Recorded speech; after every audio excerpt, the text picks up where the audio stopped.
Olá, senador. Olá, como é que vai você, Pedro? Tudo bem? Muito bem. Vou fazer uma rápida abertura e aí nós conversamos, ok? Tá bom, ok. Olá, boa noite, muito bem-vindos. Nosso convidado de hoje é de uma família protagonista na história da República e ele mesmo entrou para a história do Brasil ainda muito jovem. Ele é neto do primeiro-ministro do Trabalho, de Getúlio Vargas, que depois se rebelou e virou revolucionário constitucionalista.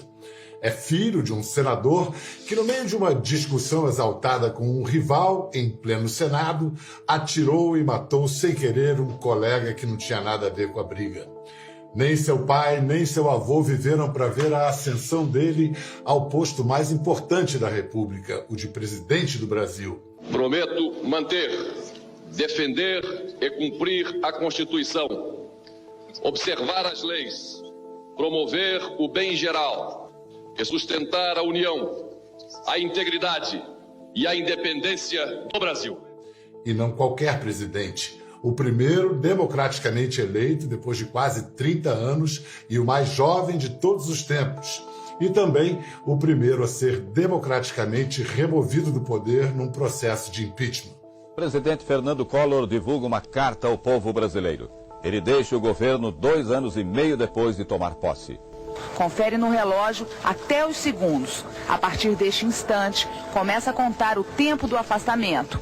Um aperto de mão e o presidente sai. O tempo passou, a roda viva da história girou. Hoje, 2021, ele volta a se aproximar do centro do poder. Parece que está disposto a tentar acalmar os ânimos entre legislativo e executivo e a influir na recuperação do baque da pandemia. Nossa conversa hoje é com o ex-presidente da República, atual senador por Alagoas, Fernando Collor de Mello. Olá, como é que vai você, Pedro? Tudo bem? Muito bem. Esse cerimonial, esse protocolo, senador, não sei se eu chamo de senador, de presidente, porque o título presidente é vitalício, mesmo tendo renunciado a ele, né? Como você se sentir mais à vontade. Tá certo.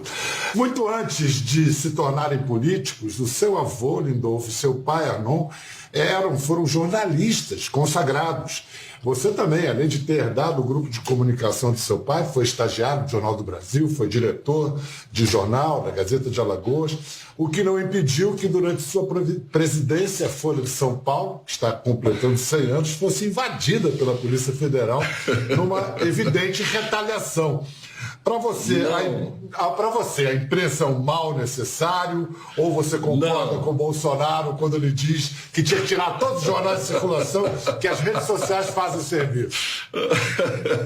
Olha, isso aí é mais um fato que nunca existiu como foi contado. Na questão da Folha de São Paulo, esse episódio lamentável que aconteceu logo no início do meu governo, nunca houve uma determinação ou orientação minha, nem do então ministro da Justiça Bernardo Cabral, nem da então ministra Zélia Cardoso de Mello, que éramos nós os principais protagonistas do programa econômico de um governo que recém iniciava, eleito democraticamente depois de quase 30 anos de jejum democrático.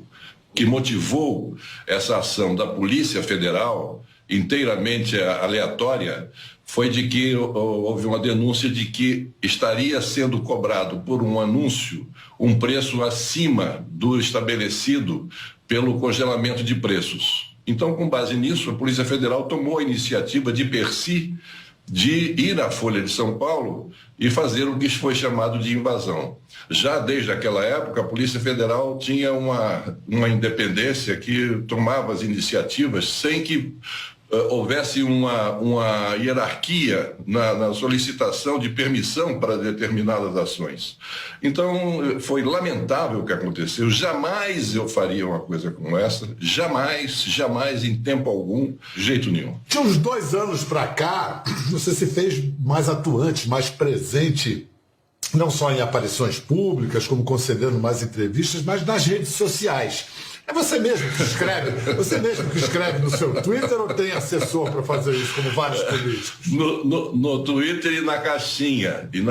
No Instagram eu faço mais algumas postagens institucionais, mas agora nós implementamos uma tal de caixinha, que é um sucesso absoluto nas redes sociais, que eu abro não toda semana, porque o número de perguntas é impressionante, é de 2.000, 3.000 perguntas a cada vez que eu abro durante a semana. Então essa caixinha sou eu quem respondo, e os twitters, fora a questão institucional, na institucional quem faz é uma equipe, falando das minhas atividades como senador da República e como homem público, e nas caixinhas eu faço questão de eu mesmo responder, e no Twitter algumas das perguntas que são feitas. Num dos seus primeiros tweets, você pediu desculpas pelo confisco da poupança. Disse era uma decisão dificílima, mas resolvi assumir o risco, sabia que arriscava ali perder a minha popularidade e até mesmo a presidência. Bom, esse risco foi assumido no seu primeiro dia de mandato. Hoje, é claro que em retrospecto é fácil perguntar e talvez mais fácil responder, mas do que especificamente você se arrepende? Eu arrependo pelo fato de que, pelo sofrimento que isso causou a inúmeras famílias, né, a inúmeras pessoas que sofreram muito com a questão do bloqueio da poupança, que não foi nem confisco, nem só da poupança. Não foi confisco porque confisco pressupõe que você tome alguma coisa de alguém e não devolva. Isso foi confiscado. E no nosso caso, não. Foi o bloqueio, e não foi somente a poupança, foi o bloqueio de todos os ativos que nós adotamos. De todos os ativos, incluindo na conta corrente, incluindo aplicações de curto prazo, título ao portador, enfim, e alcançou a poupança. Então, nesse ponto, o que eu me admoesto bastante é o fato de ter causado esse sofrimento, embora as pesquisas de opinião, e é fácil nós pesquisarmos isso pelos jornais da época e pelas pesquisas de opinião que eram realizadas na época, em maio de 1990, o plano foi lançado no dia 15 de março de 1990, data da minha posse. Foram feitas várias pesquisas, mas a pesquisa de maio, que nos dá um pouco de distanciamento do momento em que o plano foi aplicado e, portanto, dava tempo para que as pessoas tivessem um melhor juízo, né, uma melhor avaliação do que realmente tinha acontecido. A pesquisa me dava de aprovação ao plano econômico 74% da população apoiando o plano econômico, o bloqueio dos ativos. E 67% apoiando o meu governo, apoiando a minha forma de governar.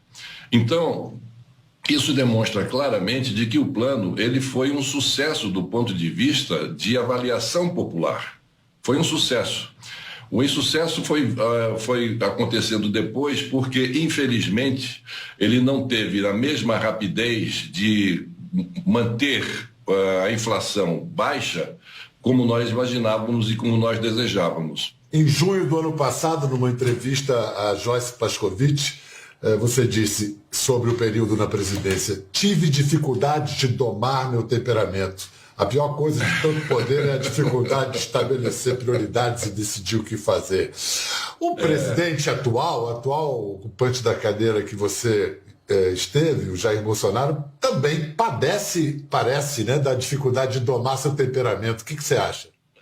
Mas todos nós temos dificuldade todos nós que ocupamos a presidência da República ou cargos de certo relevo, de certo realce, que tenha o contato direto com a repercussão de suas ações junto à opinião pública, ele tem realmente que conter dominar o seu temperamento. No meu caso específico, o meu temperamento era de impetuosidade. Se eu pudesse classificar, seria a impetuosidade, de querer resolver as questões rapidamente, passando por cima daquilo que pudesse parecer o maior obstáculo possível, mas passando por cima disso e encontrando soluções várias, enfim, mas que nem sempre eram as mais sábias, eram as mais indicadas. E por isso eu padeci também bastante em função disso. Então cada presidente tem o seu temperamento. E o que a gente tem que fazer é se educar. Se educar no sentido de conter esses ímpetos, conter esses excessos, conter a verborragia, né, que às vezes nos toma em algum momento aqui e acolá, para que nós possamos transmitir à sociedade brasileira a tranquilidade que um presidente da República, como chefe político, chefe de Estado e chefe político da nação, tem por obrigação de passar à sociedade. Senador, eu vou fazer um breve histórico aqui. Uma declaração de novembro de 91 do então deputado Jair Bolsonaro disse sobre a sua pessoa: não honra a palavra, não honra o que escreve, não é digna da nossa confiança. 3 meses depois, já em 92, ele diz: o senhor chefe, presidente da República, chefe supremo das Forças Armadas, não deixa de ser um grande mentiroso. Depois ele votou pelo seu impeachment. Representando e expressando também a vontade dos militares, que são povo, voto sim.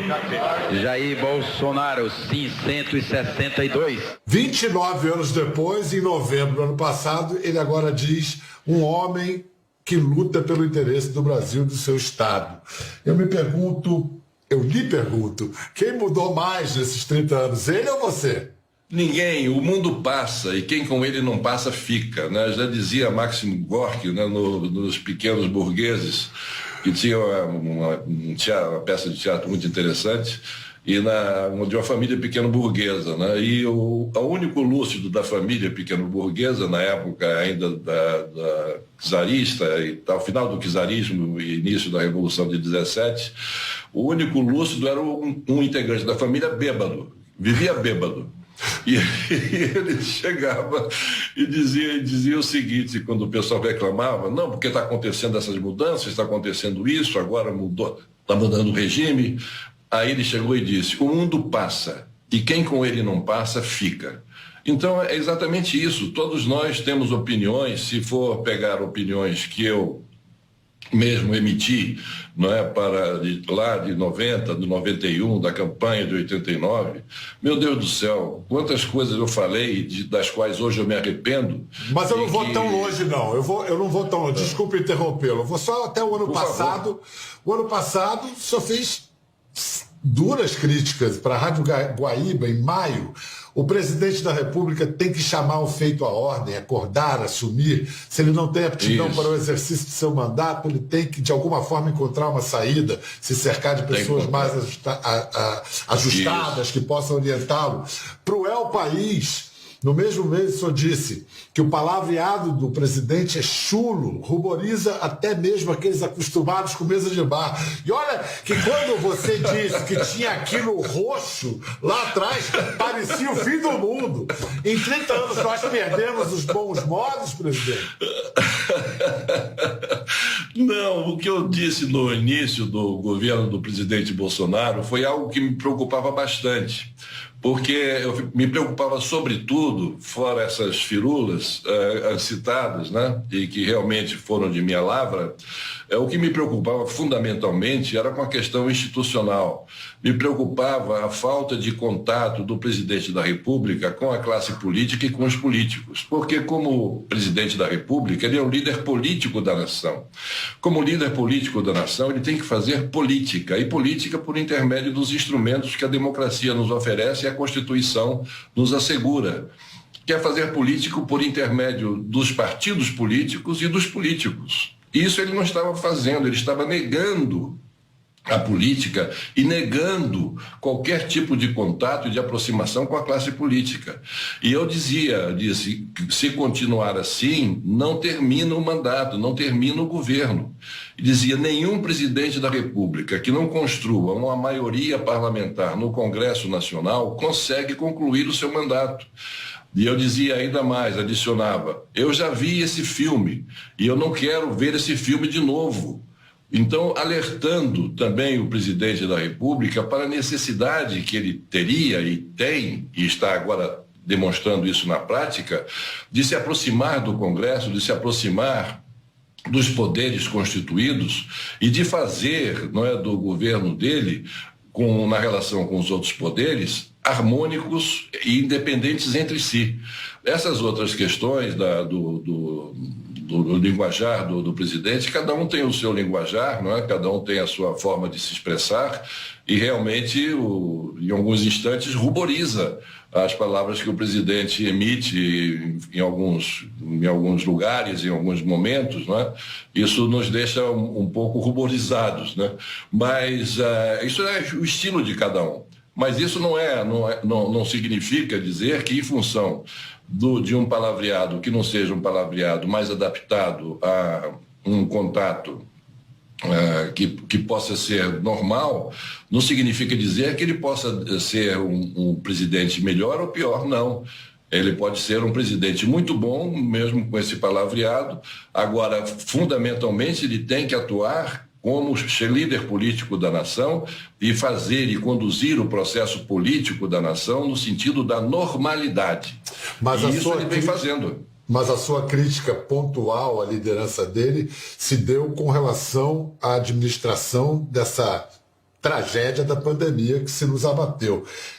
Em julho, você disse para a Rádio Clube de Pernambuco que se o presidente da República tivesse, desde o primeiro momento, coordenado essas ações, ao invés de brigar com governadores, xingá-los, ao invés de brigar com prefeitos, tivesse obedecido às orientações da Organização Mundial da Saúde, nós estaríamos, sem dúvida nenhuma, em muito melhores condições.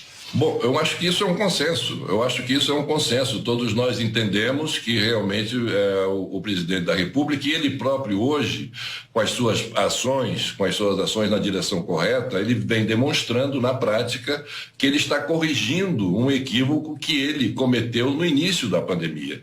Realmente, no início da pandemia, ele cometeu certos equívocos. Ele abandonou a questão da ciência, acreditou que houvesse outras possibilidades que não o processo de vacinação para combater a propagação do vírus. Enfim, isso era algo que ele tinha na cabeça dele.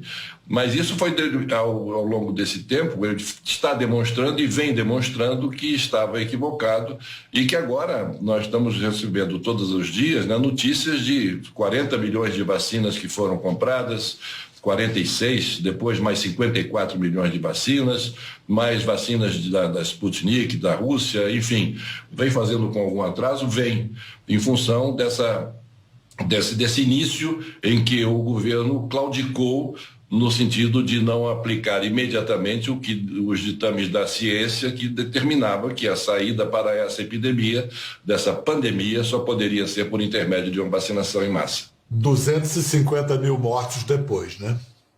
250 mil mortos depois, o que é uma coisa extremamente lamentável, mas nós temos que ver também e lamentar não somente as mortes de nossos compatriotas brasileiros, mas também de todo mundo. Né? O número de mortes nos Estados Unidos, você imagina o Biden na primeira palavra dele depois ali no Salão Oval da Casa Branca, ele disse o seguinte sobre a epidemia, a pandemia. Ele disse: nós vamos quero vacinar nos 100 primeiros dias 100 milhões de pessoas. Agora, até nós chegarmos a esse ponto, mais 100 mil americanos irão morrer. O Biden falando isso. E ele já tinha 400 mil óbitos no território americano. Então ele já anunciava isso. Veja que coisa dura, que coisa forte, né? E mesmo mas assim, responsável. E mesmo assim, sob a administração Biden, a média móvel de mortes dos Estados Unidos despencou significativamente. Quer dizer, houve uma decisão política que teve. A minha curiosidade é a seguinte: a gente está assistindo a uma aproximação sua com o Bolsonaro. Partiu de quem esse movimento? Não é uma aproximação, Bial. É o seguinte, eu sou um ex-presidente da República e o único ex-presidente que tem assento no Congresso Nacional. Então, eu tenho uma posição, querendo eu ou não, uma posição diferenciada, porque pesa sobre os meus ombros também a responsabilidade de, como ex-presidente da República, poder colaborar no sentido de que o presidente que esteja no exercício da sua função possa exercê-la da melhor forma possível. E a forma que eu tenho de contribuir é com a minha experiência, com o que eu passei. Não que eu saiba mais desse assunto, daquele assunto, ou de outro assunto, do que a pessoa que esteja no poder. Mas é a minha experiência. No momento em que eu sinto que eu posso dar alguma contribuição, alguma colaboração e algum palpite mais do que qualquer tipo de aconselhamento, e eu sendo chamado para isso, eu estou inteiramente à disposição, porque eu me sinto como alguém que pode colaborar com isso, por ser um ex-presidente com o mandato de senador da República. Mas o senhor estava no Senado, ele estava no Palácio do Planalto, o senhor acabou de dizer, sendo chamado. Então o senhor foi chamado. A iniciativa partiu do Planalto, partiu do presidente. Não. O presidente da República, sim, chamado, vamos dizer que sim. Chamado não especificamente para obter a minha opinião sobre isso, sobre aquilo. Nos momentos em que eu fui chamado, foi sempre para acompanhá-lo em alguma viagem ou de alguma reunião no Palácio. Mas sempre no sentido de, pode-se dizer um chamamento, um convite, né? Isso sim, recebi convites e chamamentos, e a esses convites e esses chamamentos eu compareci.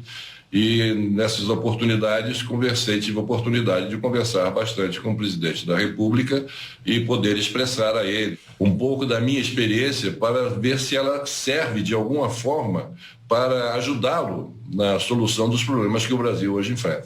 Agora, o que tem circulado em Brasília, circula muito rumor em Brasília, a informação de que você poderia substituir Ernesto Araújo no Ministério das Relações Exteriores. E você, na presidência, você nunca disfarçou seu encanto pela política internacional, fosse em viagens, fosse durante a ECO 92. A chancelaria lhe atrai? A chancelaria lhe atrai? Não, as relações exteriores sempre foi um tema que eu fui muito afeito.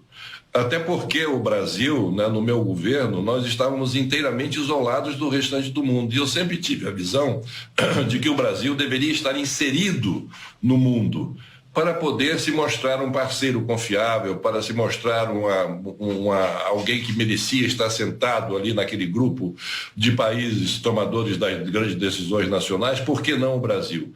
O senhor nega a possibilidade de se tornar chanceler do governo Bolsonaro, de substituir Ernesto Araújo? O senhor nega essa possibilidade? Não há nenhum namoro? Não há nenhum namoro. Se convidado. Isso vai depender muito das circunstâncias, depende muito do momento, depende muito daquele instante que nós estejamos vivendo e da possibilidade, da capacidade que eventualmente eu veja que eu tenha na oportunidade de poder colaborar e ajudar em alguma coisa. Mas temos que aguardar. Senador, o senhor é réu no STF, sob a acusação de ter recebido 30 milhões de reais em propina de uma subsidiária da Petrobras. A acusação foi feita após a apuração da Operação Lava Jato. A Procuradoria-Geral da República pede 22 anos de prisão para você. O que você diz sobre isso? Bom, isso aí é fruto de um trapaceiro, não é? Na Procuradoria-Geral da República, nós tivemos, autor dessa denúncia, foi um trapaceiro chamado Janot, Rogério Janot. Era procurador-geral da República, e ele, no livro dele, né, que é exuberante, né, em termos do mau caratismo e das trapaças que ele cometia, ele próprio confessa, além daquele fato terrível, né, de levar uma arma com o intuito de assassinar um ministro do Supremo Tribunal Federal, confesso, né, por ele próprio, ele também diz que tinha no gabinete dele uma farmácia, se referindo à farmácia a uma geladeira, uma adega de bebidas, e que todos os dias, às 4 horas da tarde, ele reunia os seus subprocuradores para tertúlias, em que eles discutiam, ao invés de temas de importância para o país, discutiam-se os nomes daqueles que eles estariam tendo como alvo para atingi-los nessa operação chamada Lava Jato. Fazendo aqui uma correção, que o nome do trapaceiro não é Eu falei Rogério, não é? Você falou Rogério, é Rodrigo Janot. É Rodrigo. Fica aqui, você vê que a assessoria aqui funciona. E é fruto desse trapaceiro que foi urdida toda essa trama para me causar esse desassossego e fazendo essa denúncia a que hoje eu estou respondendo. Quero lhe pedir data máxima vênia, fique à vontade para não responder se for impertinente a minha pergunta, porque é algo que é da esfera pessoal, mas como você é um homem público, eu me sinto à vontade para perguntar algo que se cochichava, e ainda se cochichava durante o processo de impeachment em Brasília, o seu envolvimento na época com dependência química, problemas com drogas. Você tem alguma coisa a dizer? Você teve? Isso não deveria ser motivo de vergonha para ninguém, mas eu preciso lhe perguntar isso. Não, de jeito nenhum. Ao contrário, isso aí também é outra coisa, as coisas que surgem, porque é bom dizer que não foi somente essa acusação que eu recebi ao longo da minha vida pública. Eu recebi inúmeras outras acusações, inclusive de homossexual, de praticante de drogas, disso, daquilo. E realmente eu nunca fui. Nunca sou um heterossexual. Drogas, nunca tive nenhum contato com as drogas, até porque a minha vida sempre foi marcada por exercícios e por aplicação nos esportes. Então nunca tive oportunidade, né, de ter contato com qualquer tipo de droga. Ao contrário. E graças a isso eu chego à idade que eu tenho com uma saúde realmente que eu não posso me queixar. Queria lhe contar, fazer uma inconfidência. Eu me lembro bem, depois do processo de impeachment que resultou na sua renúncia, um famoso jornalista que morava fora do Brasil me disse: Pedro, esse impeachment do Collor foi um golpe. Fernando Collor de Mello, sua deposição foi impeachment ou foi golpe? Por favor, guarde a sua resposta para depois do intervalo, a gente volta em instantes.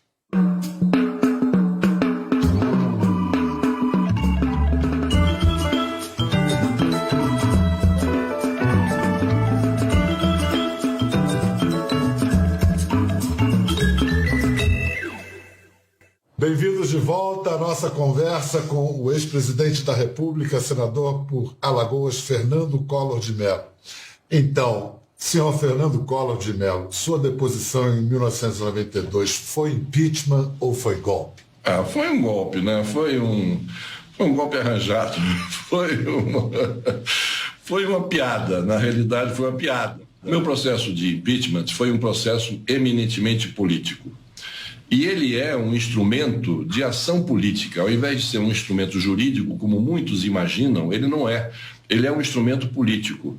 Porque é a forma deles instrumentalizarem a lei para atender a decisões tomadas por um grupo político majoritário, tomados adrede, não é? Então, o que aconteceu foi exatamente isso. Pela insatisfação que o Congresso Nacional estava tendo com o meu governo, em função de eu não estar abrindo os espaços que eles desejavam no governo, por não estar oferecendo a eles as benesses de que eles estavam se julgando necessitados, e, sobretudo, pelo enfraquecimento do meu governo com a volta da inflação, eles se aproveitaram disso, instrumentalizaram a lei e projetaram então o meu processo de afastamento da presidência da República. Então foi um processo político, um processo eminentemente político. Foi um julgamento político, tanto que anos depois eu fui julgado pela mais alta corte de justiça do país, e todas as acusações que me faziam foram acusações que foram demonstradas, colocadas por terra como absolutamente não existentes, né? As provas eram inteiramente fracas, frágeis, não havia nada de consistente que pudesse dar àquele presidente a imputação de um crime de responsabilidade que chegasse ao extremo de afastar da presidência da República, e foi dado esse golpe parlamentar, que foi uma coisa violentíssima, que me afastou da vida pública por 8 anos, mas que não me quebrou, não é? Não me deixou sem vida, porque o que eles queriam na realidade era me destruir fisicamente, queriam me destruir como pessoa, não é? E fisicamente também, e isso não conseguiram. Senador, por essa mesma linha de pensamento, então pode-se inferir que o impeachment de Dilma também foi golpe. No impeachment da presidente Dilma havia um fato realmente constatado, que era a questão das pedaladas. Naturalmente, isso foi levado in extremis, né? Foi levado numa potência máxima.